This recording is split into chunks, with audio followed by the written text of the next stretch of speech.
Former Deputy Ambassador to the United States, Ambassador Joe Keshi, joins me now to review how the world has changed since September 11, 2001. Ambassador, thank you for joining us on the News at 10.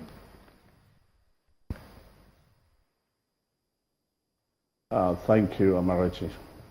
Have the lessons learned from the attacks reflected on the American people and the rest of the world after 15 years?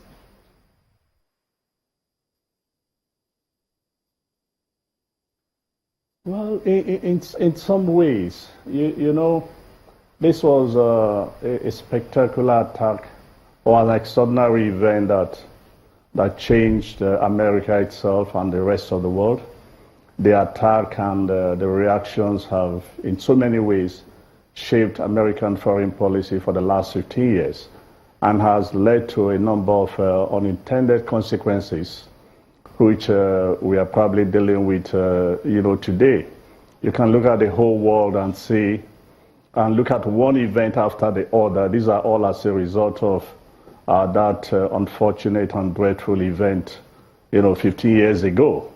So, as you said in your report, I don't think the world is safer, but I think if we continue to try to strive, we can actually all together, collectively, make the world, more safer than it is today. You say the world has not become any safer, and this is despite the security measures that have been put in place, not just in the U.S., but in the rest of the world.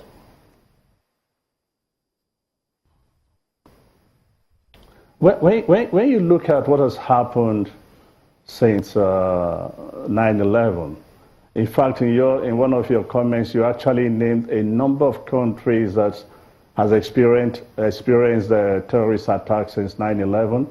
These attacks did not happen before then. Yes, there were some, crises or attacks, which also were part of the fallout of what we used to refer to the, crisis in the Middle East. But the consequences of, 9/11 itself has almost reverberated around the whole world. And part of the reason is that, if the Bush administration has not, has concentrated only on Afghanistan and destroyed, Al-Qaeda, in fact, they have almost completed destroying Al-Qaeda before they took their eyes off the ball and went to, Iraq. And you can see that from Iraq, we've had a lot of destabilization in the Middle East. If there was no 9/11, there probably would have been Saddam Hussein would probably still be alive today. Gaddafi would still be in Libya. There would have been peace to a large extent. There would have been peace in Iraq itself. We probably wouldn't have the Syrian crisis or the Arab Spring as we have it today. And many other things, France, London, all those that have experienced attack. Nigeria with the Boko Haram thing, Mali, these are all part of the fallout of the crisis, that 9/11 created. So, Ambassador, at this point, what's the most important thing that we need to know about terrorism post 9/11?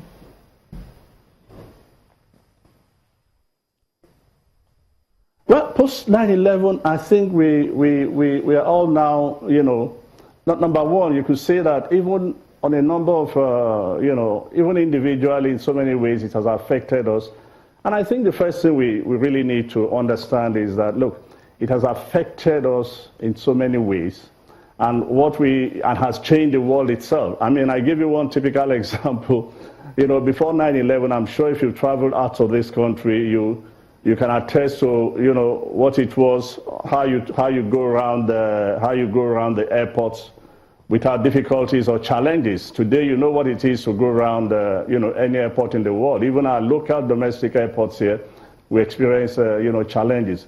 So I think one of the lessons we just have to learn is that terrorism itself it's bad, and it's something that we all need to join hands together to confront.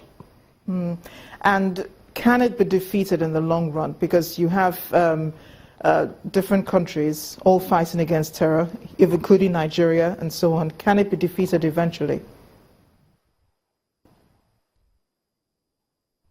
No, absolutely. I think at the end of the day, it will be defeated. ISIS has lost a lot of grounds over the last couple of months.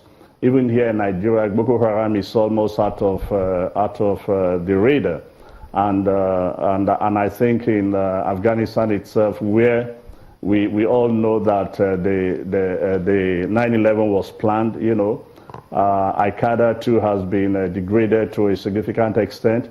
I think with a little bit more perseverance and focus and the collective efforts of the rest of the world, I believe that terrorism itself can be defeated. But I would also say this: in trying to do that, we must also go back and look at the major causes, the origin of all these,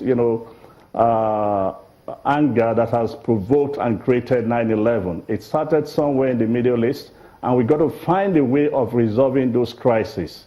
If we do not resolve those crises, and there's this feeling that one part of the world is against another, or this whole famous clash of civilization, look, it will continue. We'll find ourselves that the end of one terrorism might just lead to another end of, terrorism itself. So there's a need for a collective effort through the efforts of the United Nations and particularly the world powers themselves, to do everything that is possible to end what we do have now. Ambassador Joe Keshi, thank you so much for joining us tonight.